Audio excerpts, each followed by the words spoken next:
Esse podcast tem uma produção independente. Os interlocutores e suas opiniões não representam nenhuma instituição. A criminologia crítica, ela entende que o direito penal ele é feito para essas pessoas mesmo. Então, o direito penal ele tem como objetivo manter status de dominação, manter cada um no seu lugar. O rico no lugar do rico, o pobre vai continuar no lugar do pobre, né? Instrumento de controle de classe mesmo. Acho que é pior no tribunal do júri, né? Porque a defensoria tem outros trabalhos que aí, de fato, não tem como você questionar e falar, nossa, vocês estão defendendo bandido, né? Não. Você tem um crime brutal que uma pessoa matou outra com enxadada na cabeça. Na falta de ter elementos acusatórios muito fortes, a pessoa foca muito na violência do crime. Deixa de discutir um pouco se foi de fato aquele réu ali, foi quem fez isso. Eu sempre peço pro acusado sentar do meu lado, né? Porque eles querem colocar ele numa mesa separada com 4 seguranças. E eu faço, não, eu quero que ele sente do meu lado. Por quê? Porque eu preciso falar com ele durante o julgamento, mas também porque eu estar ali com ele, tratando ele como uma pessoa mesmo, faz com que o jurado fale assim, mas é uma pessoa, não é tipo um objeto de contenção. Quando a gente tá fazendo o laudo, acaba que a gente foca muito nos vestígios que são mais clássicos e que a gente pode trabalhar alguma coisa em cima. Então, assim, instrumento, né, sangue. Agora, por exemplo, se tem objetos comuns, assim, de uso pessoal, às vezes a gente não tem um olhar tão crítico pra eles. Às vezes, como você falou, às vezes é o que interessa.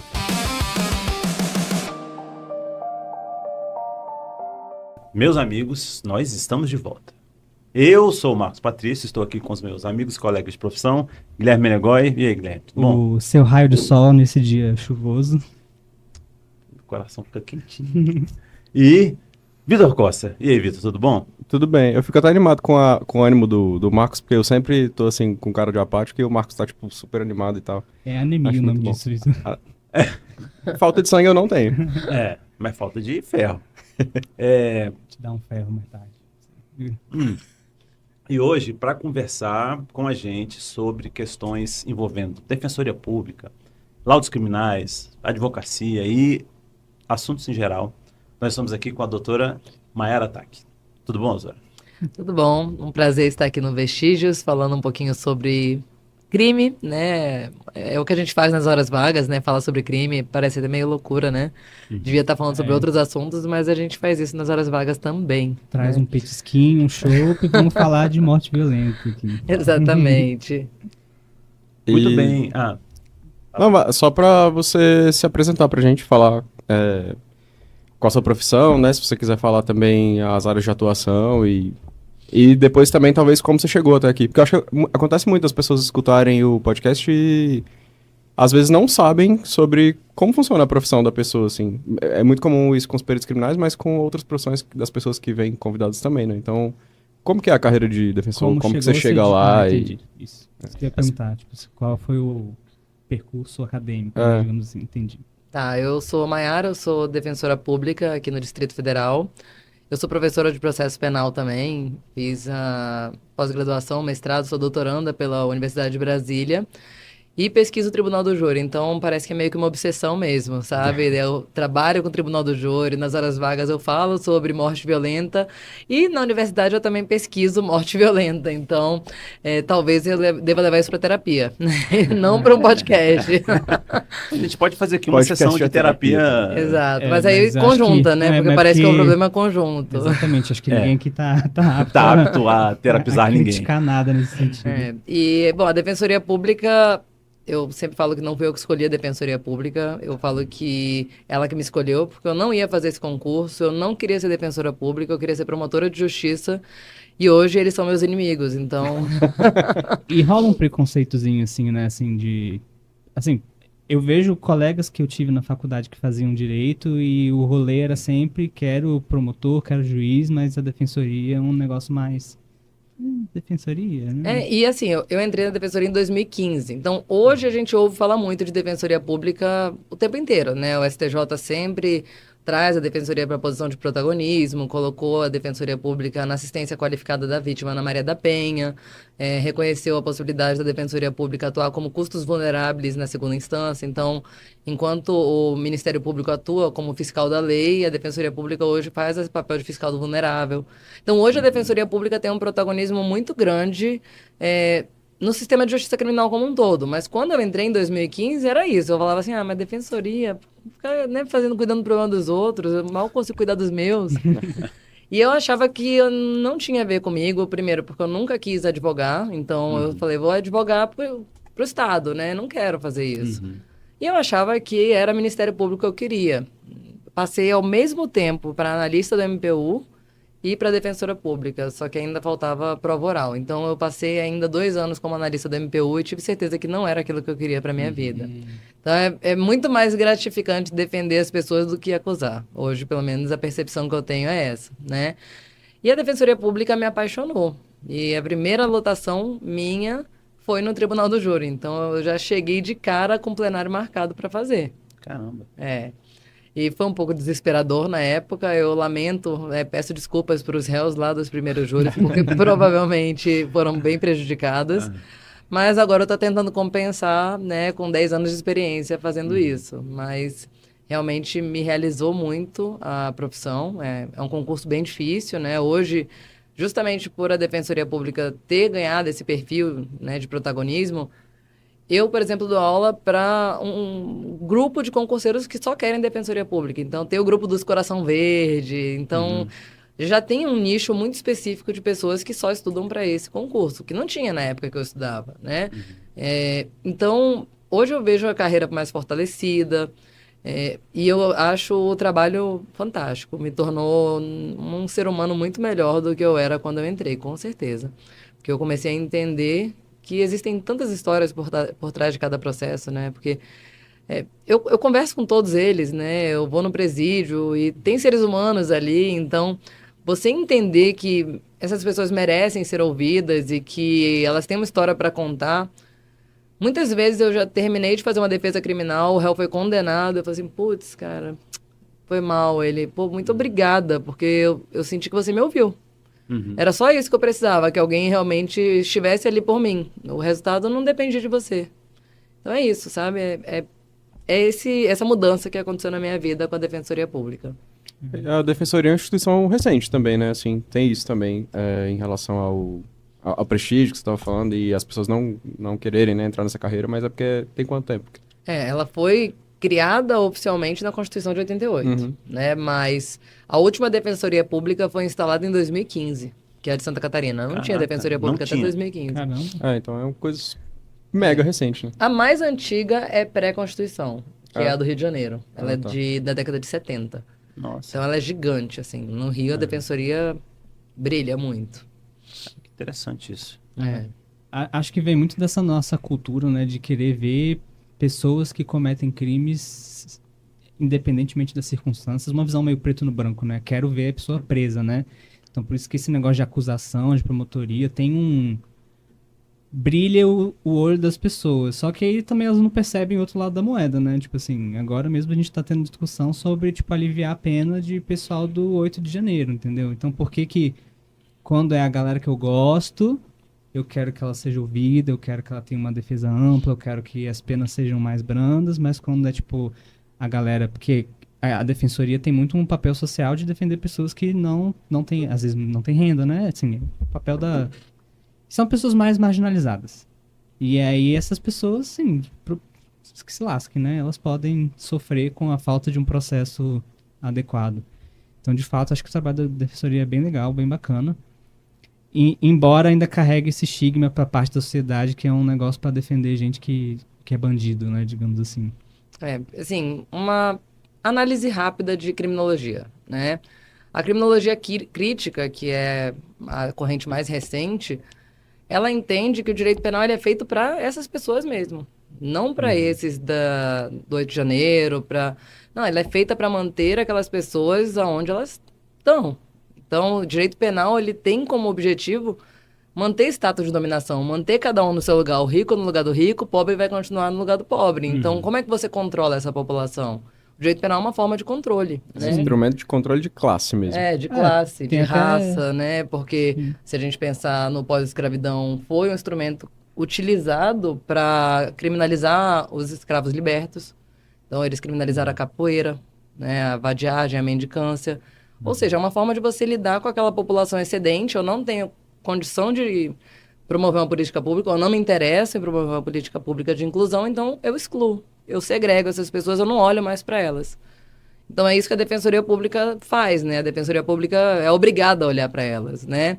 Eu falo obrigada porque tem colegas que eu acho que eles só vão porque são obrigados também. Não é todo mundo também que veste a camisa e que quer, sabe, fazer a melhor defesa possível. Tem gente que realmente faz só o básico mesmo e é isso. Vida que segue. Entendi. Tem até a questão da multa, né? Que tem aquela máxima que se a multa é a pena, então, na verdade, ela só serve para quem é pobre, né? Exato. Porque o rico paga a multa e pronto. E fica de boa. Ah, Eu acho que isso que o Menegoy estava falando do preconceito e tal, acho que é pior no tribunal do júri, né? Porque a defensoria tem outros trabalhos que aí, de fato, não tem como você questionar e falar, nossa, vocês estão defendendo bandido, né? Não. É tipo assistência à vítima de Maria da Penha. Não tem como você questionar isso. Agora, quando você está tratando de tribunal do júri, que você está defendendo um autor de um crime, ainda mais dos piores crimes possíveis, aí isso vem bem mais forte, né? Mas é muito curioso, porque bom, essa é a minha pesquisa do mestrado também, né? Então, como é que a população decide se eles são mais ou menos indulgentes, mais punitivistas, menos punitivistas. E oscila muito, tá? Então, assim, dependendo do momento político do país, a forma da população também se posicionar no tribunal do júri é mais ou menos dura, né? Ah, você vê o reflexo disso? Nossa, Dá pra ver, Nossa, dá pra perceber. Não sabia. E, por incrível que pareça, os jurados são mais brandos do que os juízes. Né? Porque o juiz, ele é mais cético. Ele acha que todo mundo tá querendo enganar ele, então é o juiz profissional, ele meio que já também fica mais frio, ele vai no automático, ele tem 5 audiências por dia, ele não tá muito preocupado se ele tem certeza mesmo absoluta, não, é mais um. O jurado tá fazendo isso, às vezes, uma vez na vida, ele tirou um dia da vida dele para fazer uma coisa completamente diferente, né, do que ele já fez na vida, então ele fala assim, meu Deus, eu não posso errar, sim. porque se eu errar, o inocente pode ir pra cadeia. Entendi. Então, principalmente quando a gente fala em réus primários, né? Porque aí tudo vem no estigma, né? O jurado, ele quer mesmo fazer justiça. Então, você tem que entregar uma versão dos fatos para ele que pareça que seja correta. Porque ele, na dúvida, ele não vai condenar. Se parecer que tem muitos furos, ele não vai condenar. Então, a gente tem mais absolvição, eu acho, mais desclassificações, os jurados ponderam mais do que os juízes. O juiz meio que vai no automático, assim, daquela máquina de moer gente, né? Eu não tinha essa visão, eu achava que júri era assim, cara, você tá o sangue, quase né? que condenado, assim, Feminicídio Polícia. Feminicídio Feminicídio, assim, eles não perdoam. Pelo menos aqui no Distrito Federal, a gente já vai pra perder mesmo. Né? Porque a gente também tem cada caso, né? Que é complicado. Exatamente. O feminicídio, geralmente, ele não tem muita dúvida ali, né? Porque, Da autoria. Acho que qualquer coisa que coloca criança no meio também deve ser um... Ah, não, é Um peso estupro, pesado, esses crimes são assim, muito já- difíceis, Só um corte aqui rapidinho, só pra, acho que talvez explicar. Vocês poderiam explicar pra gente como que funciona o Tribunal do Júri no Brasil, assim, como que ele é acionado, quem pode participar, qual que é a função dele, qual que é a função do juiz, no caso da... Tá, boa. O Tribunal do Júri no país, ele é para julgar crimes dolosos contra a vida. Por curiosidade, ele foi criado para julgar crimes de imprensa. É mesmo? Sim, a Crimes de primeira previsão dele foi, acho que na Constituição de 1834, não sei. Foi no século XIX e ele foi criado para julgar crimes de imprensa. Então, ele já teve as mais variadas competências. E hoje se escolheu que ele julga os dolosos contra a vida, que eu acho que talvez seja o que faz mais sentido. Né? Porque a gente tem, por exemplo, possibilidade de absolvição por clemência. E os crimes contra a vida...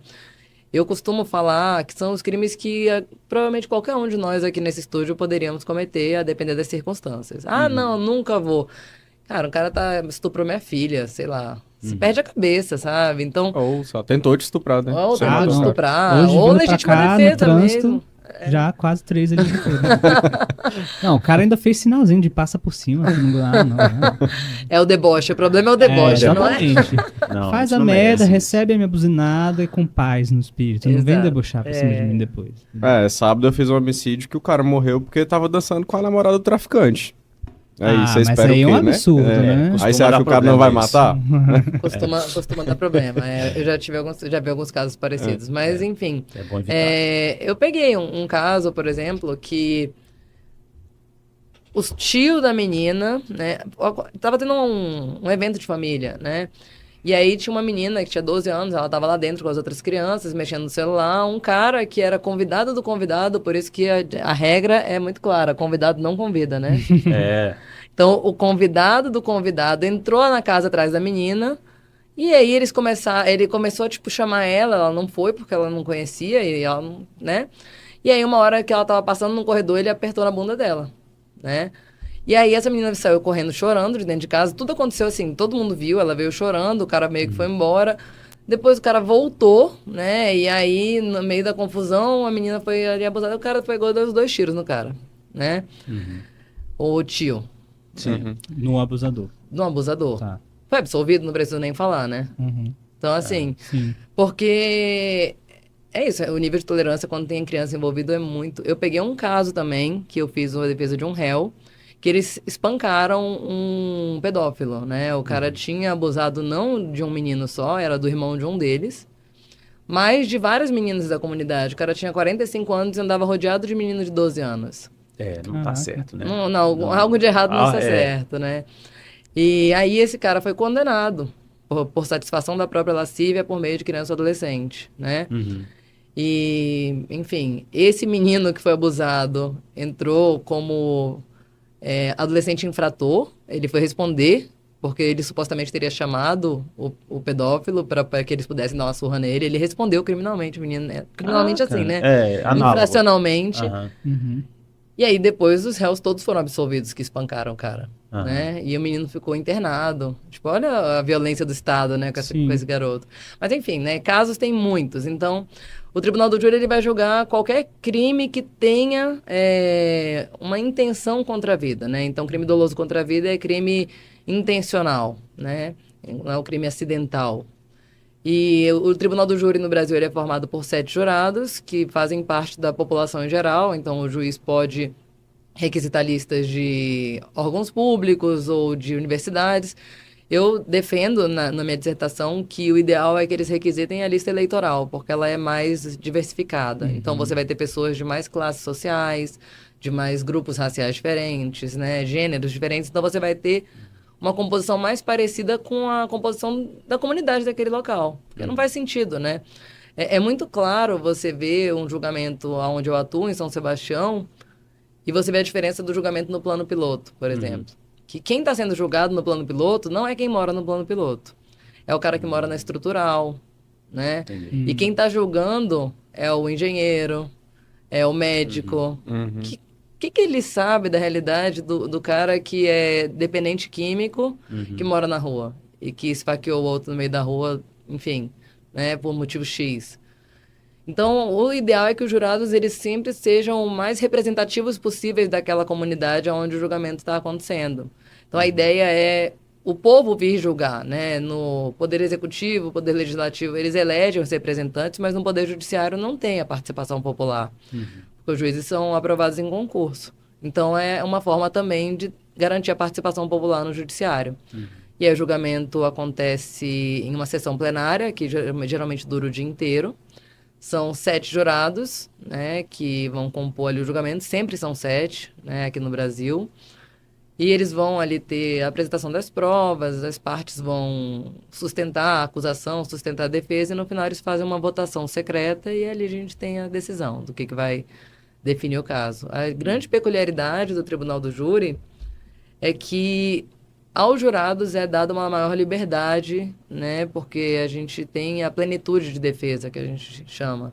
Então, o jurado ele pode absolver por qualquer motivo, inclusive por clemência. Ele pode escolher perdoar o acusado mesmo sabendo que a pessoa praticou o crime, que foi o caso dessa agressão ao pedófilo que eu mencionei. Ele confessou o crime, mas ele falou os motivos, os jurados falaram assim, beleza, também acho que tá certo. Também faria. Então, Inclusive, chega aqui, fulano. Galera, todo mundo em cima dele. Né? Porrada. Mas, ó, uma dúvida que eu tenho, e eu acho que é uma impressão que pode ser errada, que é... Será que essa questão também de você exacerbar a natureza, a violência do crime ou a natureza da vítima, não pode, às vezes, servir para você tirar um pouco o foco do que está sendo discutido? Então, assim, sei lá, se tem um crime brutal que uma pessoa matou outra com enxadada na cabeça.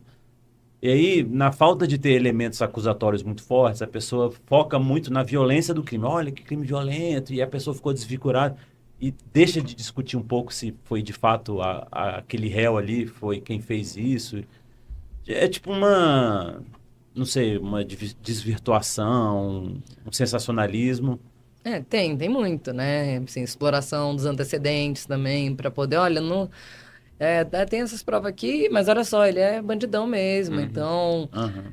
vamos condenar ele, o número da criminalidade na cidade, sempre tem um discurso sensacionalista, né? Especialmente quando a prova é ruim, né? Aham. Então, quando você precisa da prova, quando a prova é boa, aí o discurso costuma ser mais técnico. Agora, quando você não tem prova para se segurar, aí você vai se segurar no que pode, né? Aham. No discurso, tem alguns membros do Ministério Público que falam, mesmo bandido bom é bandido morto, nesse padrão, assim, daí para baixo, né? Então, isso faz parte. Infelizmente, não tem discurso vedado, né? Uhum. E aí, então, a gente tenta fazer o contraponto, né? De humanizar a pessoa do acusado. Então, uma coisa que eu sempre costumo fazer eu sempre peço pro acusado sentar do meu lado, né? Porque eles querem colocar ele numa mesa separada com 4 seguranças. E eu faço, não, eu quero que ele sente do meu lado. Por quê? Porque eu preciso falar com ele durante o julgamento, mas também porque eu estar ali com ele, tratando ele como uma pessoa mesmo, faz com que o jurado fale assim, mas é uma pessoa, não é tipo um objeto de contenção, né? Que precisa de 4 homens fortemente armados ali para poder impedir. Aham. Peço para os familiares virem, isso influencia muito também, né? Na percepção do jurado, porque o jurado também, ele vê que tem alguém ali por aquela pessoa, que aquela pessoa não é uma pessoa perdida, abandonada, que é tipo um mau elemento que precisa ser realmente eliminado. Não, então a gente tem o nosso contraponto também de tentar fazer isso de alguma forma, né? Mas quando o discurso da violência está muito grande na sociedade, esse discurso cola muito. Né? Olha só, a gente vai perdoar um crime desse, esse é o recado que a sociedade... Esse é um clássico. Aham. É esse o recado que a comunidade da cidade tal quer dar. Aham. Quando vocês saírem daqui, vai contar para sua esposa que, não, eu não inocentei o cara. Então, tem isso, né? Meio Faz parte do apelativo, jogo. Teve um episódio que a gente até comentou naquele caso lá da escada, Uhum. que isso era no Tribunal do Júri dos Estados Unidos, né? Mas uma O coisa, staircase. uma coisa que pegou muito foi justamente a qualificação do autor como bissexual. Uhum. Então, Sim, assim, eu vi a entraram série. numa coisa íntima dele, assim, né, pra desqualificar ele, porque ele era bissexual. Supostamente, né? Não lembro Que era se o marido de fato dela, era, né, Tinha ou- uma que- história dessa. Né? Eu assisti Exatamente. essa série. Inclusive, eu estou com um processo de uma mulher que caiu da escada e que o cara está sendo acusado. É mesmo? Caramba. Então, assim, ele fala que ela caiu e ela não fala mais, né? Infelizmente. Enfim, mas tem testemunha de que eles discutiram antes, então eu vou rever, inclusive, o staircase para poder ver o que eu posso usar na defesa aqui. Mas não use nada da perícia, por favor. É uma merda aquele caso. Assim. Ele é Pra meio mim ruim. pareceu incrível, né? A leiga olhando, falando, nossa, mas que legal, né? Enfim, Só por curiosidade, onde foi esse caso aí da escada? São Sebastião. Ah, tá. É. Porque eu fiz um desse. É Mas relativamente não foi lá. recente. É relativamente não. recente. Então vamos mudar de assunto. Mas só voltando naquela questão do Tribunal do Júri, e aí qual que é o papel do juiz nesse caso do Tribunal do Júri? Ele só é, tipo, ele tá Só professor preside da os escola, trabalhos, tá só vendo é. ali pra ver se não acontece nada. A questão da dosimetria depois, é o juiz que faz? É o juiz que faz. Assim, Então é se a mais- gente brigar, aí ele vai lá separar a briga também. Entendi. É raro, mas acontece com frequência. Hoje menos um pouco, mas já tive meus momentos, assim, mas hoje eu já pratico, assim, né, meditação, eu já estudei sobre budismo, eu tô mais zen agora nos Acho que plenários. você deve também conhecer até o pessoal da promotoria já, né? Fulaninho é mó sacana, com certeza vai usar essa estratégia meio pai. Você já tipo, vai aprendendo, né? Meu assim. malvado favorito, sabe? Eu vou ficar com esse aqui que eu já conheço, então, assim, quando você já aprende, aí você já sabe qual que é o argumento que a pessoa vai usar também, então você não se surpreende tanto mais. Entendi. Ah, vocês ficam em pares? Tipo, Eu divido uma vara com mais uma defensora, né? E tem 3 promotores que atuam lá. Então, são 2 então homens e são uma sempre mulher. essas mesmas São pessoas. sempre as mesmas, Ah, tá. Aí só fica alternando. Aí a gente fala assim, quem será que vem hoje? Tomara que não seja fulano, tomara que não seja... Entendi. Nesse caso aqui eu preferia que fosse fulano. Aham. A gente tem umas coisas assim também no trabalho, né? Só que Antes de sair no plantão, tipo, tomara que não seja tal Fala, pessoa. Victor, quem que é? Fala assim, não posso falar que tá presente, né? Você acha que eu quero sair com vocês, trabalhar com vocês? Não quero, sou obrigado. Mas estão trazendo já pro lado da perícia, né, pra gente falar de vestígios, no final das contas. Sim. Como que você acha que se dá a utilização, assim, da parte técnica no Tribunal do Júri? Como que isso é explorado? E é porque, já dando a minha opinião um pouco, assim, né, dos casos em que eu acompanhei o júri, que eu fui assistir e tal, eu acho que é pouco explorado. Justamente por essas questões todas que a gente já discutiu aqui, né? Eu acho que esses outros argumentos, eles vêm muito mais à tona, assim. A questão tanto da acusação quanto da defesa, né? Em relação o entorno do crime e o que levou aquele crime a acontecer, mas pouco sobre, de fato, a materialidade ali do crime, assim, a discussão sobre as minúcias técnicas mesmo. E como que você acha que isso acontece? Como que é na sua experiência? Eu acho que depende muito de quem está atuando, né? Porque a gente tem perfis de promotores e defensores mais técnicos e tem perfis de promotores e defensores que gostam mais do discurso, né? Que acham que às vezes vão levar no gogó. Tem gente que é assim, né? Um dos promotores com quem eu trabalho, ele é muito técnico. E eu também gosto muito de usar a prova pericial, porque às vezes a defesa não tem muita coisa, né? Então, se você acha alguma coisa na prova pericial ali que pode te ajudar, é o que o jurado quer para absolver. Porque o jurado, ele não quer condenar um inocente. Ele tem muito medo de cometer uma injustiça, né? Então, eu uso bastante a prova pericial, assim.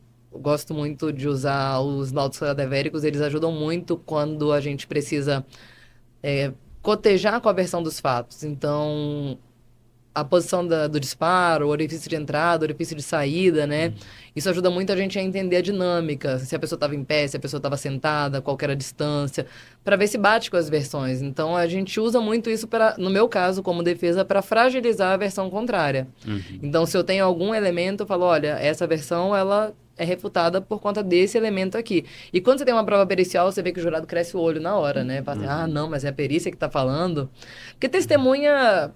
Enfim, testemunha muda muito, né? Porque a memória, ela muda muito. Então, a prova pericial, ela é mais objetiva em regra, né? Porque a gente sabe que mesmo a ciência, ela tem viés também. A gente até conversava sobre isso, né? O ideal é que realmente o perito não tenha informações, porque nós somos humanos e a gente traz os nossos vieses.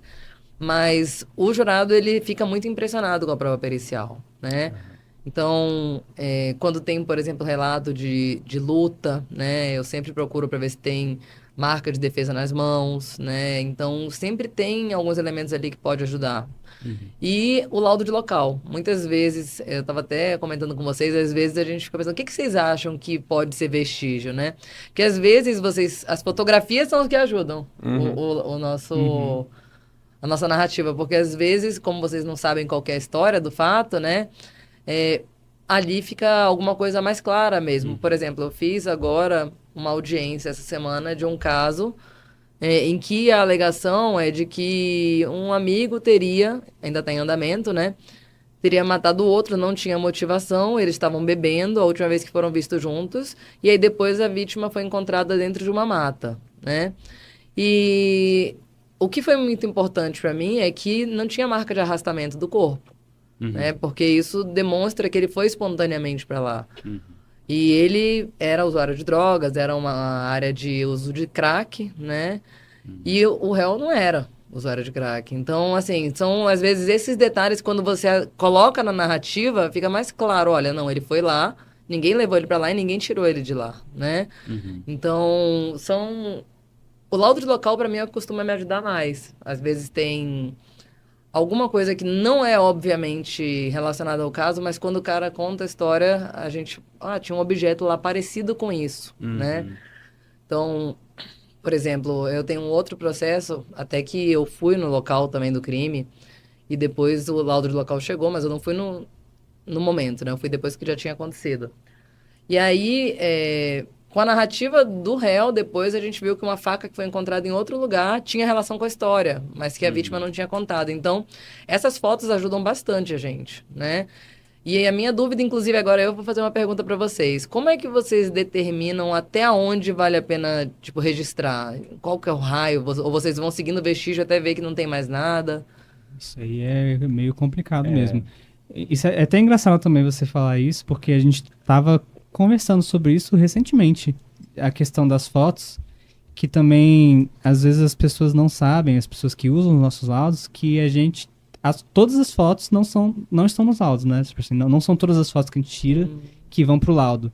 E essas fotos estão no sistema, elas podem ser requisitadas. Então, às vezes, tipo assim, você pode pedir, eu quero todas as fotos que o perito tirou no local. Bom saber. Que às vezes tem coisa que quando a gente tá fazendo o laudo, acaba que a gente foca muito nos vestígios que são mais, assim, mais clássicos e que a gente pode trabalhar alguma coisa em cima. Então, assim, instrumento, né, sangue. Agora, por exemplo, se tem objetos comuns, assim, de uso pessoal, às vezes a gente não tem um olhar tão crítico para eles. Às vezes, como você falou, às vezes é o que interessa. Mas claro que a gente sempre registra tudo, então às vezes a foto de fato pode ajudar bastante. Mas essa questão de escopo, de fato, é uma coisa meio... O que você falou, eu acho que é nem que não tem um olhar crítico. Eu acho que tem essa crítica no local e você faz um filtro, né? eu digo e aí, assim... às vezes, é tipo essas histórias absurdas que do tipo...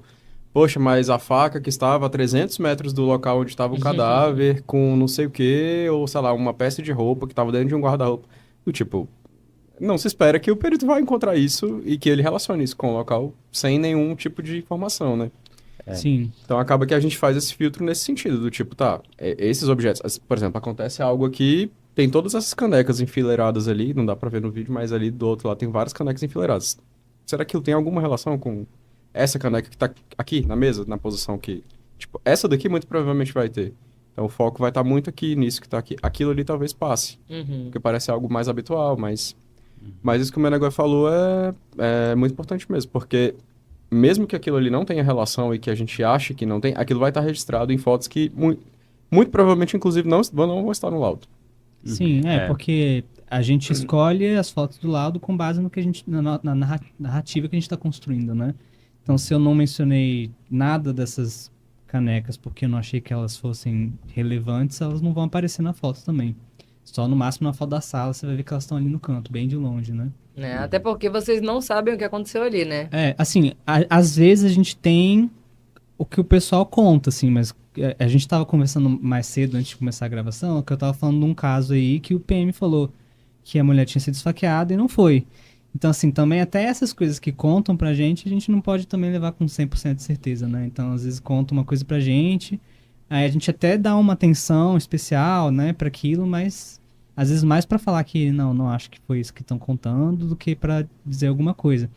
Mas uma coisa importante também de falar é que, apesar de, às vezes, no exame do local, a gente não fez tanta coisa com essas canecas. Existe sempre a possibilidade também da autoridade, depois que vem fatos novos, pedir um exame complementar para ir lá e ver as canecas. Então também existe sempre essa possibilidade, né? A perícia, infelizmente, a gente não consegue fazer tudo, ela tem que ser orientada. Eu acho que a perícia geralmente, o exame de local, né? Não a perícia em si, né? O exame de local ele tem uma estrutura meio espiral, assim. Que você faz um reconhecimento, a partir desse reconhecimento você percebe alguns detalhes, aí você busca algumas coisas, aí você encontra mais detalhes e aos poucos você vai expandindo. Chega um momento que essa expansão ela chega num limite prático, que é a hora que você pensa, não, eu já estou satisfeito com tudo que eu coletei no local. O que não significa que você tenha coletado tudo que existe ali. E outro dia eu e o Menegói fomos fazer exames complementares, porque depois eu analisando coisas, achei que, preciso voltar lá para fazer essa medida. Então, aí a gente volta, faz, quando é possível, né? Porque nem sempre é possível. Mas também você chega numa situação, que é muita situação do perito novato, né? Sem querer falar mal dos peritos novatos, que todo mundo passa por isso. Mas assim, ou o cara coleta tudo, ou o cara não coleta nada, assim. Porque ou ele não está seguro ainda na identificação dos vestígios, ou ele tem tanto medo de perder alguma coisa, que ele sai coletando loucamente, e aí de repente ele se vê assim com uma montanha de objetos que fala, cara, o que eu vou fazer com isso? Aí devolve para DP e tal. E aí com o tempo ele vai, não, tá, eu percebo que a prática leva a supor que essas sejam as coisas de interesse regularmente. E aí você vai adaptando. Mas eu estou falando aqui também da prática que você vai adaptando. Uma dúvida que eu tenho, eu acho que todos nós temos, na Defensoria Pública, vocês têm uma política de capacitação em relação à criminalística, ou cada um aprende sozinho, aprende no tipo, toma aqui o processo, se vira. Como é que vocês têm contato com isso pela primeira vez? Assim, qual foi a primeira vez que você leu um laudo? Alguém te ensinou? Ou você, não, pegou, matou no peito e vamos lá? Peguei, matei no peito e vamos lá. Assim, a Escola da Defensoria Pública, ela tem hoje buscado muita capacitação, mas a questão pericial acho que ainda é um déficit muito grande, pelo menos aqui no Distrito Federal, né? Eu já fiz encontros com colegas de outros estados, tem colegas que são bem especialistas realmente em perícia, que participam do Interforensics, né? Ah, sim. Então, que se interessam muito mesmo. E eu tenho um grupo de defensores do Brasil que são, assim, basicamente composto por especialistas. E a gente sempre troca também. Quando tem alguma coisa no laudo, a gente sempre pergunta para quem tem mais especialidade. Mas eu sinto falta disso, assim, de uma capacitação maior, né, voltada para a defesa, porque para o Ministério Público isso pode não fazer tanta diferença, porque de fato o discurso punitivista ele é mais fácil de sustentar. É muito mais fácil você apontar o dedo para alguém e falar foi ele, do que você falar assim, não, mas espera lá, será que foi ele? Né? A gente tem a tendência a acreditar na primeira versão que a gente escuta de uma história, e a primeira versão que é apresentada é a acusação. Então, para você tentar desconstituir depois isso é muito mais difícil. Então, a prova pericial para a defesa, ela é muito mais importante. Então, eu sempre falo, a gente começa perdendo de 7-0. A gente vai virando um voto por vez, assim. Às vezes a gente vira o último voto no último minuto ali da nossa fala, né? Então, a perícia, quando tem elemento pericial, eu faço muita questão de usar, porque eu sei que impressiona muito o jurado, muito mais do que a prova testemunhal. Porque ele começa a pegar as contradições dos depoimentos das testemunhas, mas a perícia, em tese, né, pelo menos, ela é uma prova feita por um órgão autônomo, né, que, embora vinculado à polícia aqui, vocês não respondem a um inquérito específico, vocês têm lá as perícias de vocês, né, que vocês produzem. E não tem, tipo, que responder a um prazo de um promotor de justiça que está falando, é claro que eles oficiam para vocês, requisitam o tempo inteiro, né? Sim. Mas não com uma posição de comando, Estou trabalhando né? para ele. Exatamente. Não é isso, Então, e a perícia daqui do Distrito Federal é muito respeitada, né? A Polícia Civil, em geral, do Distrito Federal é uma polícia muito respeitada. Eu confio muito no trabalho em regra do que vem de vocês, a perícia. Dificilmente eu coloco em xeque e falo assim, será que esse perito falou a verdade aqui nesse laudo? Então, pelo menos em relação à prova pericial, eu sei que a população também entende isso como uma prova mais neutra. A polícia, em geral, a população já ouve com um pouco mais de desconfiança, né? Principalmente a população mais pobre, que passa por muitos constrangimentos, às vezes, né? Então, a polícia militar, especialmente, né? Que às vezes aborda de qualquer forma, a pessoa se sente desrespeitada. Então, a pessoa já fica com um pouco de um olhar de desconfiança com a polícia, né? Mas com a perícia eu não vejo isso. Eu vejo que quando tem prova pericial a gente ganha muito, né? Então, eu sinto falta mesmo de uma capacitação melhor. O que eu sei hoje é porque eu estudei, porque eu pesquisei, porque eu entendi que era importante para fortalecer minhas defesas, né? Por exemplo, eu tive um júri. Eu faço uma análise muito minuciosa do processo, né? O processo ele tem 2 fases no tribunal do júri. Eu faço criminal comum também, me esforço muito, mas o tribunal do júri é a minha menina dos olhos. Então, a primeira fase do processo, ela termina, começa a segunda fase. Ou seja, se tem indícios de que aquela pessoa praticou o crime, ele vai a júri, né? E aí tem uma fase que precede o júri, que é a fase de preparação do plenário. Então, eu passo um pente fino no processo, eu olho todas as certidões, eu vejo todas as certidões de devolução do processo, do inquérito, para quem mandou, o que está mencionando ali, eu vou anotando tudo. E aí teve um processo que eu fiz a defesa, né? Na verdade, eu não cheguei a fazer no plenário, mas eu fiz a preparação desse plenário, né? Quem fez o plenário foi minha colega que divide comigo. E, assim, o réu, ele tinha sido reconhecido pelas vítimas, que conheciam ele, então não era um reconhecimento de um desconhecido. E ele falava assim, não fui eu. O cara não tinha passagem criminal nenhuma, né? Era um negócio de um contexto aparentemente de uma grilagem e tal. E o cara não tinha perfil de quem tinha entrado lá pra atirar em todo mundo dentro da casa. Era ele mais 3, parece, que teriam entrado dentro da casa. E aí eu vi que lá na ocorrência policial, né, tinham apreendido uma jaqueta que era dele. Estava vinculada a ele, né? Porque na hora que foi fugir, pegaram a jaqueta dele. E nessa jaqueta tinha sangue. E a pessoa falava, esse sangue é da pessoa, porque ela foi atingida também. Então, eu falei assim, não, então eu vou pedir o DNA. Aí eu entrei em contato com ele, ele falou assim, forneço na hora, né? Foi lá, forneceu espontaneamente o DNA veio incompatível. E ele foi absolvido. E com a vítima reconhecendo, né? Sim. Só uma dúvida, como que foi essa solicitação de exame? Porque a defensoria não pode solicitar direto, né? Não, nessa Aí- fase a gente peticiona Pro juiz. para o juiz, ele pergunta essa fase ela é basicamente assim, o que você quer produzir para o plenário? Então, tudo que você precisar produzir de diligência é nessa etapa. Você vai dizer quem são as testemunhas que você quer ouvir, você vai dizer se tem alguma prova pericial que você quer, se tem alguma quebra de sigilo, alguma coisa que não foi pedido ainda, que se tornou importante agora porque está no plenário, você vai fazer ali, né? Então, é por isso que eu passo esse pente fino para ver o que eu posso produzir aqui para poder ajudar a fortalecer essa defesa. Aham. E aí essa jaqueta só era mencionada no boletim de ocorrência, lá no item objetos vinculados, apreendidos. Não tinha um auto de apreensão, não tinha nada, tava só no boletim de ocorrência. Caraca. Aí eu falei, cara, é isso, então vamos lá, né? Aham, sim. O cara era um vendedor de queijo que ficava passando em chácara na região e ele tava desesperado, assim, Nossa. né? Foi absolvido por causa dessa prova pericial. Essa prova. É. Mas então já vamos montar uma masterclass com...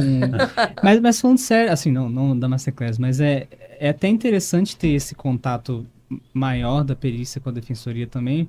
Primeiro porque, assim, na minha experiência, todas as vezes que teve alguma coisa da perícia lá com operadores do direito aqui do Distrito Federal, quase sempre é a promotoria que estava envolvida. E a defensoria... Poucas vezes eu já recebi de advogado mesmo, né? Pois é. Privado, assim. Mas Quesito, a defensoria eu nunca... Quesito, ou então, né, solicitação de a realização de algum exame, assim. Mas é porque às vezes talvez não saiba porque vem da decisão judicial, né? Como essas, por exemplo, no Aham. 422, esse pedido foi por meio de uma petição pro Ah, juiz. chega como se fosse Não ordem pode do chegar como juiz, se né? for ordem judicial. Não, normalmente chega com a é. ordem judicial, mas aí em algum momento tá lá, quem foi que solicitou, né? Aham. E assim, às vezes que eu já recebi foi sempre de advogado, Uhum. não da defensoria.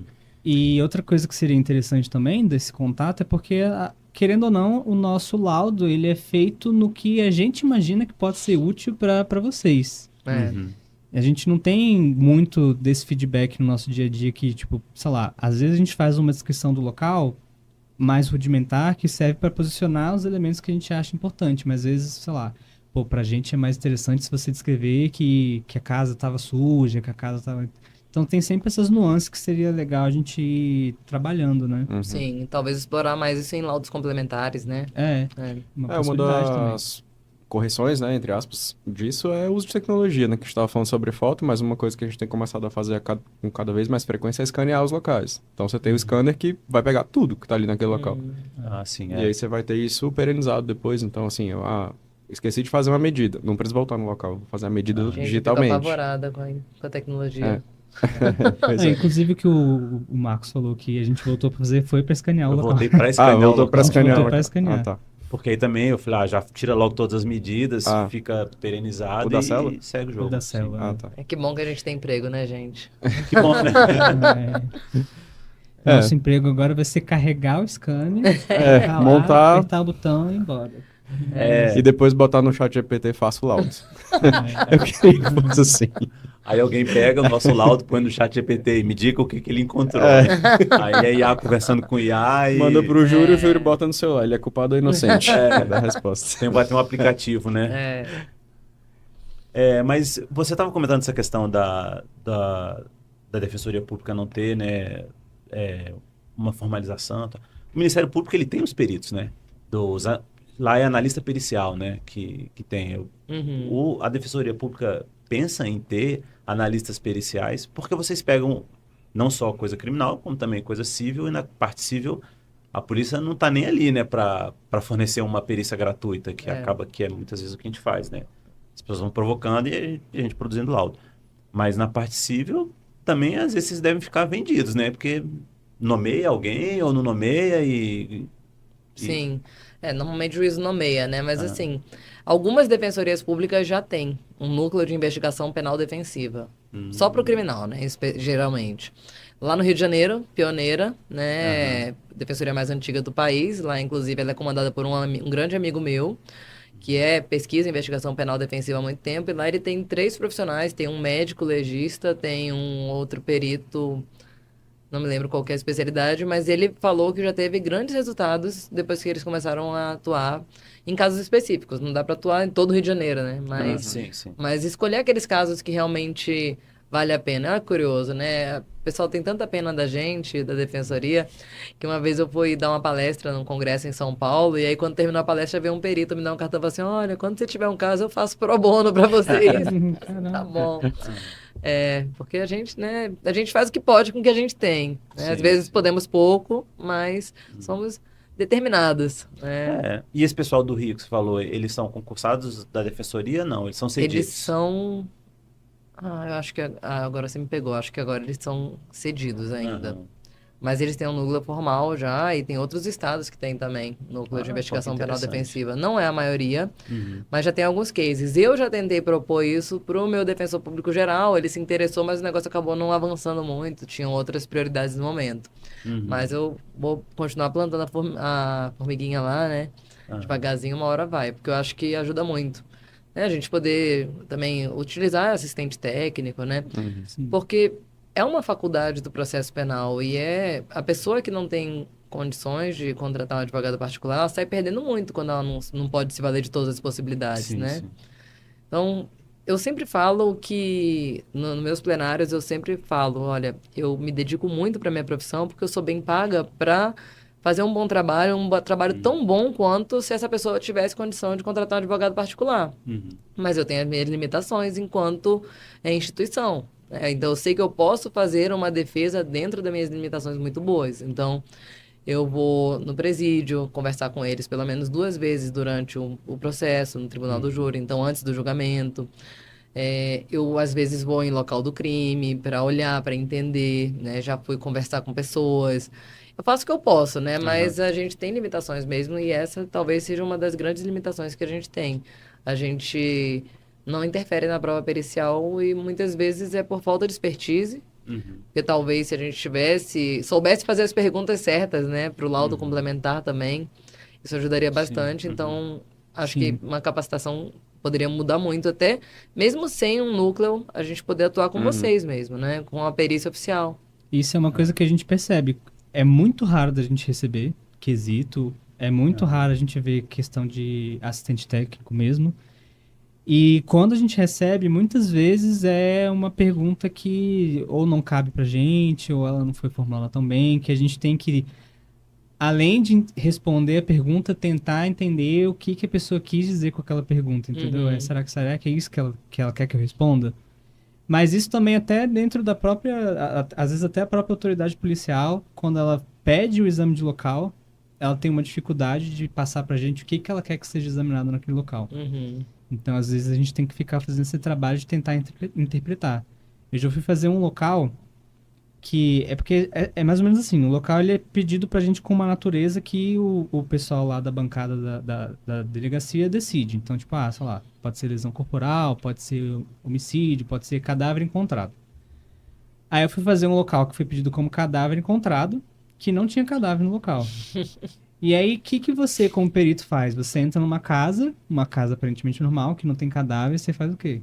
O que é essa perícia? Deu um pouco de contexto, porque eu não tô entendendo nada disso aí. Era uma queriam que você criança, encontrasse o era uma cadáver? criança, eu tive que ligar na delegacia pra tentar entender, mas era uma criança que aparentemente tinha sufocado porque ela caiu, a cama estava encostada na parede e ela ficou naquele vão entre a cama e a parede e aí ficou ali naquela posição e sufocou. Só que assim, se eu não soubesse essa informação, eu jamais ia ter ido na cama pra medir o vão, entendeu? Então, assim, existe essa dificuldade de comunicação, às vezes até internamente, entre a perícia e a autoridade policial. Quem dirá, né, com os operadores do direito. Eu sinto que, de forma geral, a perícia ainda é um mistério para todos os usuários da perícia. Então, assim, o nosso contato com o resto, seja a própria polícia, seja os outros operadores de direito também, é sempre meio truncado. E eu sinto, assim, com muita coisa que eu fui descobrindo ao longo do tempo, com cursos, e, enfim, mas muita gente nem sabe que existem algumas perícias. Né? Por exemplo, o laudo de comparação facial, eu descobri há uns 7 anos atrás. Mas dos 3 primeiros anos de defensoria pública, eu não sabia que era possível pedir isso. Né? Então, talvez, assim, tem laudos que não são pedidos porque as pessoas não sabem que existe essa possibilidade. Aquele caso, por exemplo, do rapaz que foi condenado por estupro no Ceará e depois foi inocentado por conta da altura. Foi um laudo de uma imagem que a perícia fez que fez uma comparação com dos demais objetos do ambiente e identificou que ele tinha 1,60 quando o estuprador tinha 1,85, né? Aham, Então tem coisas que as pessoas não sabem que são possíveis. Eu tento ser muito criativa, às vezes eu acho que eu até invento coisa que vocês não fazem mesmo. Mas é isso, né? Talvez saber qual que é o escopo da perícia, o que a perícia pode ajudar. Se tivesse um contato mais direto, podia até mandar um zap lá, ô, fulaninho, existe um jeito de eu verificar isso? Existe alguma perícia? E assim, as pessoas... Esqueci o que eu ia falar. Vai. Obrigado. Não, eu acho que eu...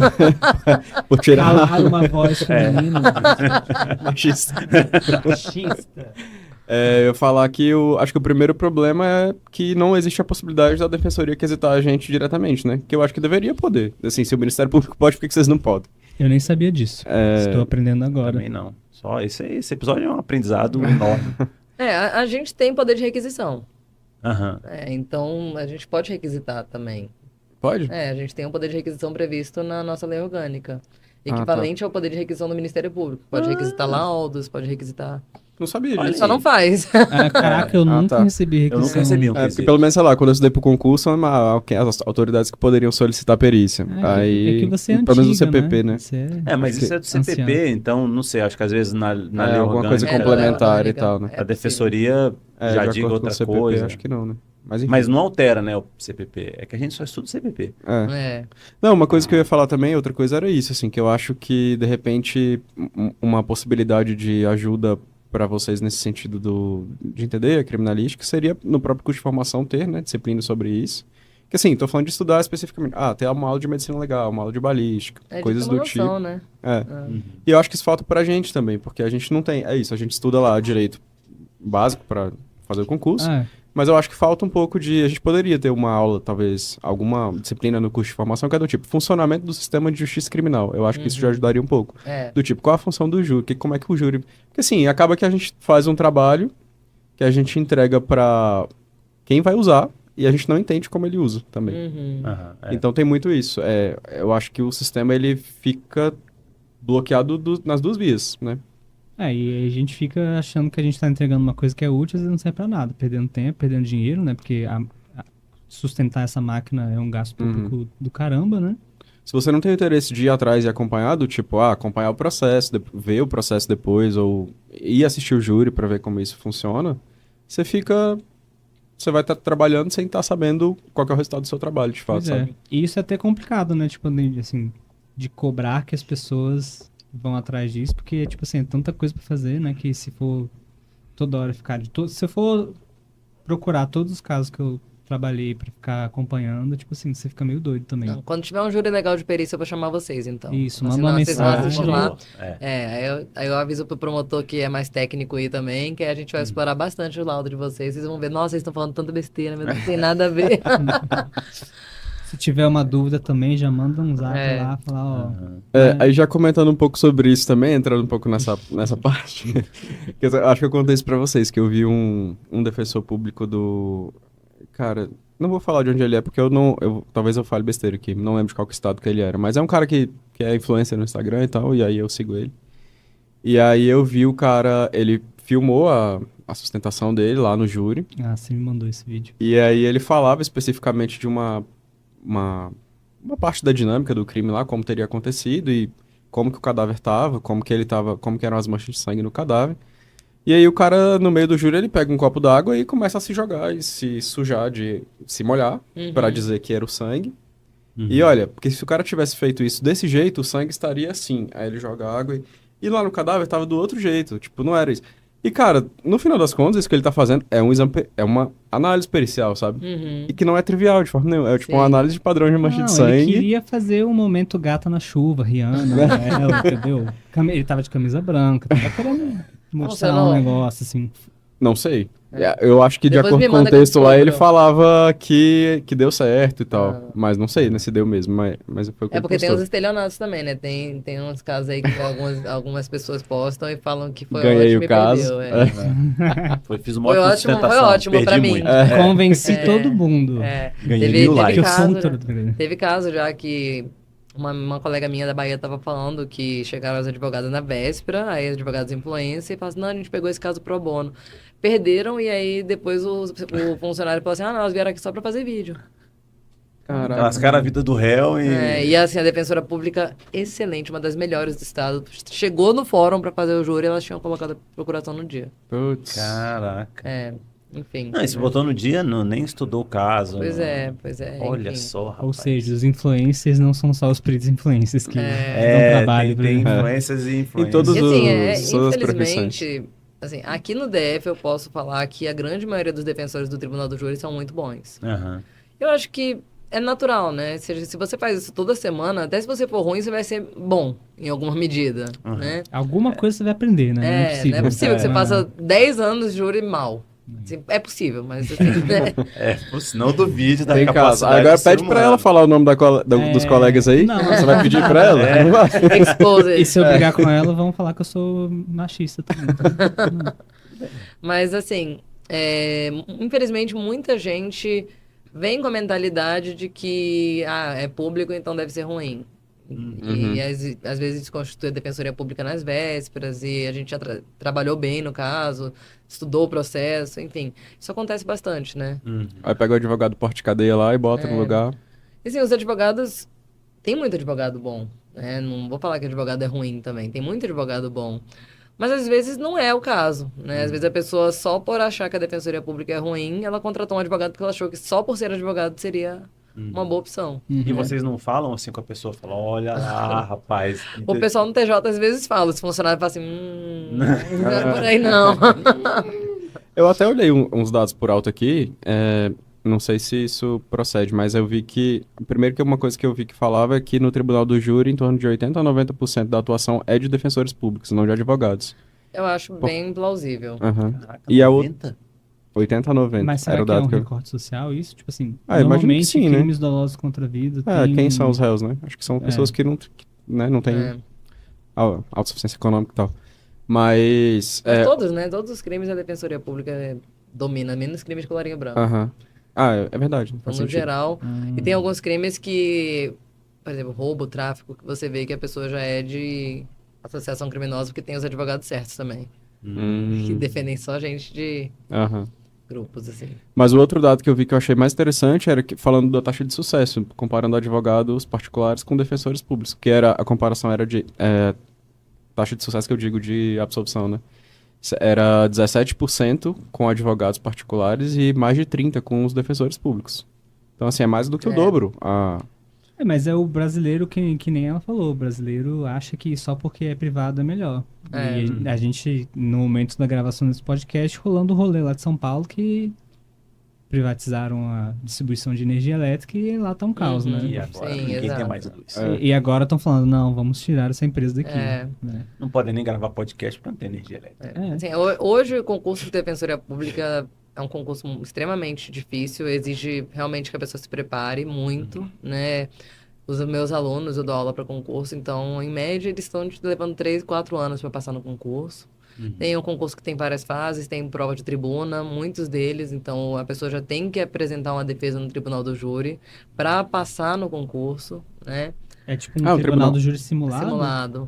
Interessante. Eu já fiz alguns treinamentos de alunos para tribuna, que hoje são meus colegas, inclusive. E nesse simulado, quem que faz parte do júri? É a banca, né? A banca da examinadora. Entendi. Só que a banca geralmente é composta por membros da instituição. Entendi. Nesse Aí concurso põe de carreira jurídica. 7 membros lá pra Não, fazer colocam os 3 mesmo da banca. tá. É. É um Eles não vão tribunalzinho. Tribunalzinho do mini júrizinho. tribunal. E aí, hoje são pessoas geralmente muito capacitadas que estão ali. Então, claro que toda a carreira você vai ter uma pessoa que não vai dar tanta importância, vai fazer o básico, vai pensar, já passei, já dei o meu máximo para passar, agora E tem os Agora eu quero só ficar como tranquila. passou, porque não consegue Existem. escrever nem em português. existem. Também é raro, mas Os acontece conge. com frequência. E aí, tem colegas muito bem preparados, assim, tem grandes nomes de defensores públicos do Tribunal do Júri aqui, né? Então, em alguns casos, a gente fica muito triste de saber que as pessoas não estão valorizando um serviço que é público de pessoas que realmente estão muito bem preparadas para fazer o trabalho, né? E muitas pessoas muito técnicas que estudam por conta própria realmente a questão pericial e que buscam realmente se capacitar, né? Sim. Mas é isso, né? Nem todo mundo confia no público mesmo, infelizmente. Mas você tem notado algum tipo de mudança nessa percepção ou você acha que meio que já tá tão incutido na cabeça do brasileiro que o público é ruim que a Olha, desconfiança vai ser bem difícil de... eu sei que no presídio eu tô famosa já. Ah, mas aí eu também dou. Se a pessoa foi presa, Tem uma ala lá, minha filha, que eu faço, assovio pra tudo que é lado. se a pessoa já foi presa, então tem chance deles quererem que eu defenda porque eles falam muito entre eles, né? E caso de júri eles comentam muito. Teve um caso, por exemplo, que, enfim, eles nem acreditaram, mas não sei se vocês ouviram falar de um caso de um cara que matou o outro na feira de São Sebastião e arrancou as orelhas. Não. Não é. Mas essas coisas que a gente banaliza, né? E aí eu fiz a defesa dele e foi reconhecido o privilégio. Né? Então ele pegou uma pena de 8 anos, já deve estar quase para ir pro semiaberto. E aí o cara, eu fui fazer um outro júri, ele falou assim, doutora, eu lembrei que a senhora falou que ia estar de férias no dia do meu júri, tem como pedir para adiar, porque eu queria que a senhora fizesse meu júri, porque a senhora fez lá do outro, fulano de tal, das orelhas, E, lembra? tipo assim, o cara arrancou a orelha e pegou a pena baixa, né? Então, Mas ele assim, então arrancou tem chance. antes ou depois? Depois, Ah, não, tá. depois, aí, com a vítima ainda estribuchando ali no chão. e assim, qual foi esse privilégio? Era relevante pela moral. Eles tinham já uma treta antes. Entendi. É porque aí tudo tem uma história, tá vendo? Uhum. Eles tinham tido uma briga, o cara, a vítima, era perigoso. E eles tinham tido uma briga, ele tinha mordido um pedaço da orelha dele. Então a orelha é simbólica. Então foi É. um troco, É. tipo assim, orelha por orelha, só né? que aí foi Foi. 2 orelhas e todas. Ah, o cara passou um pouquinho do Eu ponto, acho que, né? né? Era Por isso pra que ter foi só arrancado só um pedaço de privilégio. uma. Senão Entendi. tinha sido absolvido. Ai, gente, já tá morto? O que é uma orelha e o outro? É, verdade. Tava né? quase morto. É. Ela falou que ele ainda tava... Ah, então foi a orelha que terminou. Tá? Com certeza. Morreu por causa da orelha. As orelhas. Mas era assim, é horrível. Tinha as fotos das orelhas assim no laudo de vocês, tá? Vocês tiraram foto das orelhas lá e isso ficou lá na tela. No Caramba, eu não vi isso. Quero ver É, quem e- fez esse depois. Eu pergunto lá. Tá as duas Quem orelhas fez assim. e não E comentou, botou né? juntinho, assim, uma do lado da outra, assim, bonitinha. Arrumou. Tem muito tempo? Deve ter. O fato deve ter uns 2 anos. O julgamento foi, acho que no Nossa. começo do ano, Então, ano galera, passado. isso é uma coisa meio surreal, assim, de juntar. Eu fiz um que a mulher... Parte dos dedos dela foram decepados, aí, tipo, pegar os dedinhos, assim, Ai, e meu Deus. colocar junto da mão, assim, pra tentar fazer uma foto com tudo. Isso é meio... Isso foi uma experiência bizarra, assim. É. Mexeu comigo, na real. É. Esquisito demais. Pegar pedaço é sempre uma... E eu acho que deve ser Uma muito difícil experiência. também é quando vocês têm que fazer cadáver encontrado quando já tá em putrefação, né? Ai, mas aí é o fedorzinho, né? Na questão pericial... Não, detalhe, a pessoa tá tão anestesiada que ela fala assim, é um fedorzinho, né? Tipo, a pessoa tá lá em putrefação.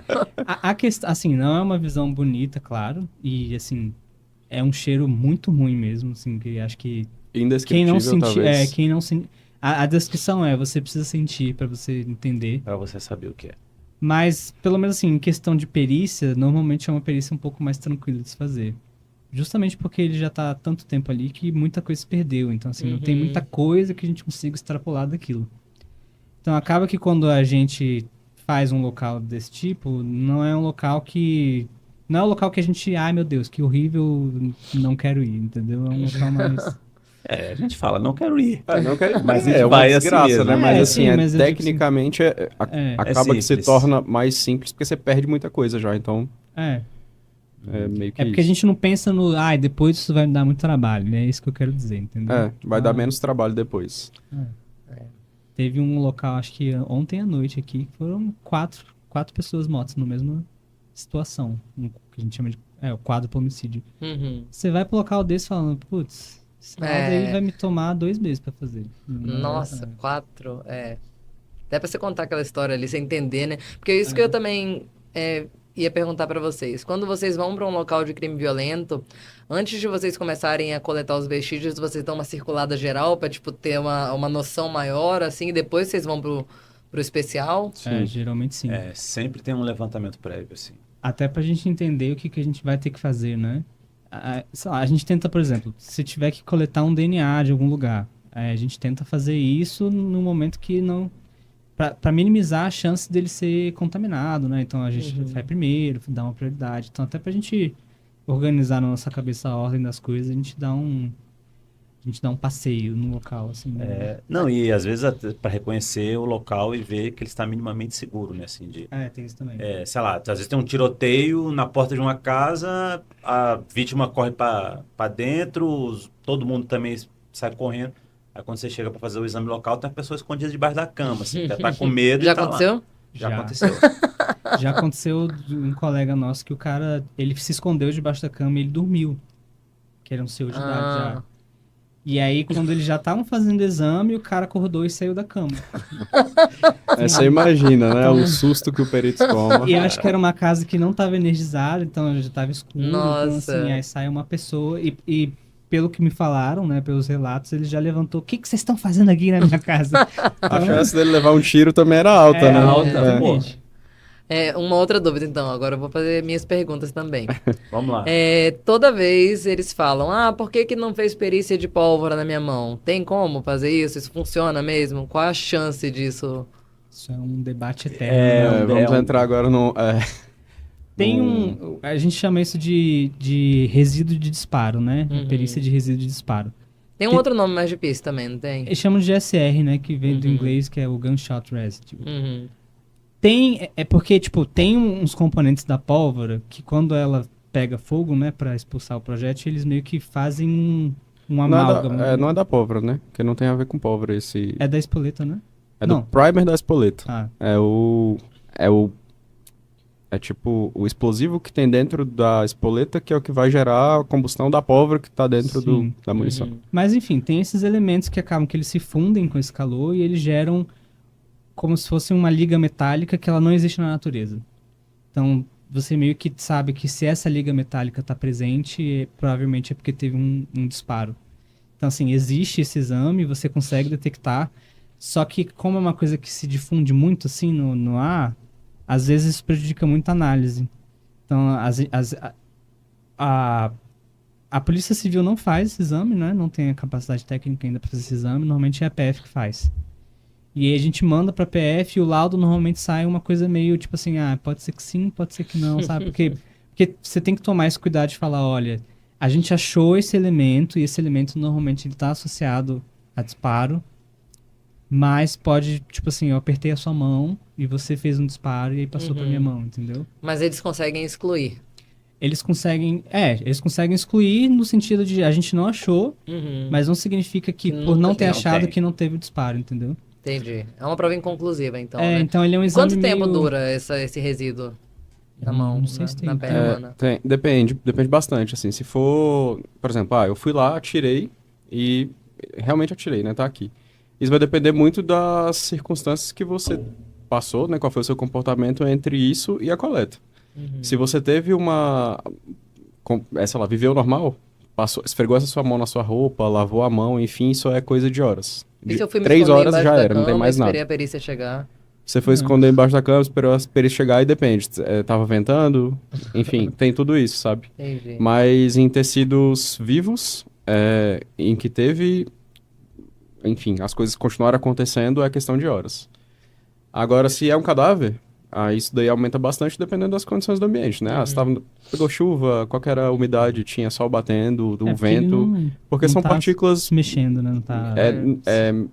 microscópicas, assim, é coisa de nanômetro mesmo, e que se perde muito fácil, né? Então, o problema é que, em relação a esse exame, a gente faz a coleta sempre, né, que é necessário, e o resultado do exame, tecnicamente falando, ele é muito confiável. Se tem, tem. Se não tem, não tem. Isso aí não é questionável. Agora, a interpretação disso que é o problema, porque tem várias situações em que, você atira aqui no alto, você muito provavelmente vai ter partículas em você porque eu atirei perto. Então, a conclusão é sempre assim, beleza, detectamos essa partícula, isso pode significar que você esteve próximo ao disparo, que você efetuou o disparo, que você tocou numa arma de fogo, que você tocou numa superfície que continha essas partículas, porque uma arma de fogo esteve em contato com ela, enfim, então são muitas possibilidades. Aí acaba que toda vez que a gente faz esse exame tem que ter cuidado com isso, mas assim, tem algumas situações específicas que o resultado dele é realmente muito bom, porque você consegue Eu gosto muito de coletar de superfície. E aí eu coleto a amostra de várias superfícies, aí eu consigo ter uma ideia mais ou menos da distribuição disso no local. É porque você consegue quantizar também quantas partículas tem. Então, por exemplo, às vezes a gente faz muito de casos que a gente acha que é suicídio por arma de fogo, coleta de uma mão e coleta da outra.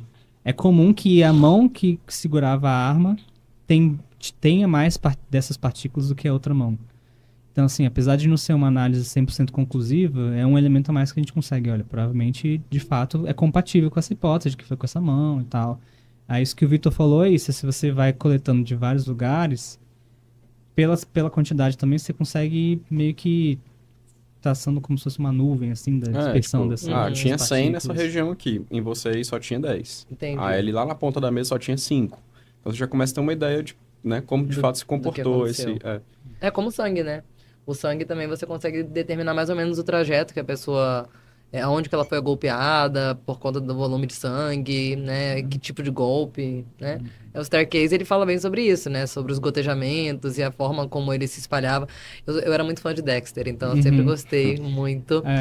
Aí desse- essa questão que era a do especialidade sangue, dele, né? essa questão do sangue é meio que cai na mesma coisa, assim, entendeu? Tipo assim, ela pode ser que seja isso, mas você consegue criar outros cenários que causariam o mesmo efeito, entendeu? Uhum. Aí por isso que a gente não consegue falar, olha, com certeza que o Dexter tinha muito disso, né? De, tipo, o cara bateu aqui com um instrumento de tal jeito, e ele virou e sei lá o quê. Tipo assim, é uma análise um pouco mais rudimentar do que isso que ele faz, assim, em muitos casos. Mas assim, dá pra gente ter uma ideia geral do que aconteceu pela análise. E também assim, a gente tá falando que, porque não dá um parecer definitivo e tal.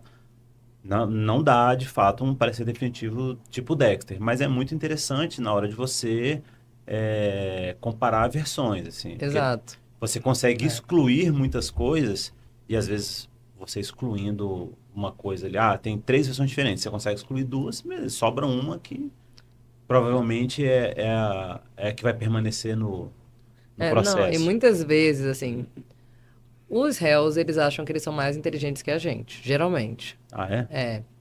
Então eles chegam lá, eles estão na cela deles e eles querem chegar pra gente contar uma história que às vezes você olha pra perícia e você...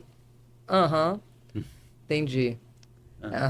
Tá. Aí você vira pra ele e fala assim, você vai continuar com essa história? Porque, não tá batendo. Eu tô aqui pra te ajudar. Me Se ajuda a quiser. te ajudar. Você não quer me contar realmente o que aconteceu? Porque se você quiser contar essa história, tudo bem, a gente vai perder o júri. Porque qualquer promotor que olhar pra esse lado vai ver que essa história não faz sentido. Ele, né, doutora? Até que faz sentido o que você tá falando. Mas é impressionante, assim, todo réu que acha que é mais inteligente que o defensor, assim, que eu vi até hoje, não era. Não era. E assim, eles têm o direito deles, constitucional, de se ferrar, né? A gente sempre fala, é direito deles. Pode seguir nossa orientação ou não. Então, se ele quiser continuar com essa história, beleza, continua com essa história, eu vou com a minha. E aí a gente vê o que dá lá. Porque uma coisa que muita gente não sabe também. A gente não tem a obrigação de sustentar a autodefesa do réu. Você pode Então, criar a sua defesa. Se ele vier com uma versão mirabolante, que não tem pé nem cabeça, que eu não consigo achar o mínimo suporte nos autos, eu falo pra ele, você pode continuar com essa história, mas não tem nada aqui que confirme a sua versão. Eu vou pela minha leitura do processo. Eu vou analisar as provas e eu vou apresentar para os jurados o que eu acho que aconteceu. Ué, e como que funciona isso? Porque aí ele vai dar um depoimento que é contrário ao que você tá falando. E aí a gente vê quem ganha. Às vezes os dois perdem. Que deve ser o mais provável, né? Porque assim... Não, você acredita que eu já consegui resultado em júri que eu fui contra a versão do réu e os jurados acolheram a minha versão e deram o que eu pedi. Mesmo ele mentindo. Eu falei, olha, vocês podem aqui acolher a versão de legítima defesa deles. Eu não acho que ele estava em legítima defesa por conta disso, disso e disso. Tecnicamente não se encaixa. Mas eu acho que tá aqui, né? Não tinha intenção de matar. Eu acho que é uma desclassificação para lesão corporal, por isso. Os jurados vão lá e desclassificam. Então, isso às vezes até... E aí tem essa diferença também, né? A forma como a Defensoria Pública é enxergada pelos jurados é diferente da advocacia privada, né? Porque as pessoas brincam com isso, que advogado é mercenário, né? Isso não é verdade, mas isso acaba que fica no imaginário popular. E quando o defensor público ele é pago pelo Estado, tá ali para defender todo mundo, o jurado ele passa a entender que você não tem um compromisso necessariamente em conseguir enganar eles a qualquer custo para que o réu leve a melhor. Ele entende que você é um servidor público, que o promotor é um servidor público. E aí ele dá uma credibilidade para essa circunstância. Então, até quando eu discordo, às vezes, da versão do réu, isso é visto pelos jurados como uma coisa de, bom, ela é técnica, então, mesmo com o réu falando outra coisa, vou acreditar nela, entendeu? Interessante. Então, acontece muito isso. E a gente tem uma relação diferente mesmo com os jurados. Em comunidades muito pobres, a Defensoria Pública está muito presente. Então, às vezes, aquele cara que é jurado já foi lá pedir uma ação de guarda na Defensoria Pública. Então, ele respeita a instituição. Então, a gente chega com a instituição nas costas, né, por assim dizer. Teve uma pesquisa, acho que foi no ano de 2023, que o Ministério Público encomendou para perguntar qual era a instituição mais respeitada de acordo com a população. A Defensoria ficou em primeiro lugar, o Ministério Público em segundo. Então, isso mostra que é por isso que a gente tem que sempre primar por fazer esse trabalho técnico, sabe? Então, eu não faço esse tipo de trabalho de... Para mim, muita gente fala, o plenário é um teatro. Eu não acho que o plenário é um teatro. É claro que você tem que ter uma boa oratória, saber a forma de apresentar a versão, saber a forma de contar uma boa história. Storytelling é uma forma de você ter alcançar melhor o jurado, né? Porque o jurado, ele não é técnico, então você tem que saber falar com o jurado. Mas eu acho que quando você é técnico e você tem esse peso da instituição, o jurado respeita muito, né? E aí o jurado, ele não pende para um lado ou para outro, né? Por conta justamente desse equilíbrio. Eu acho que dá um equilíbrio legal nas armas, né? Paridade de armas.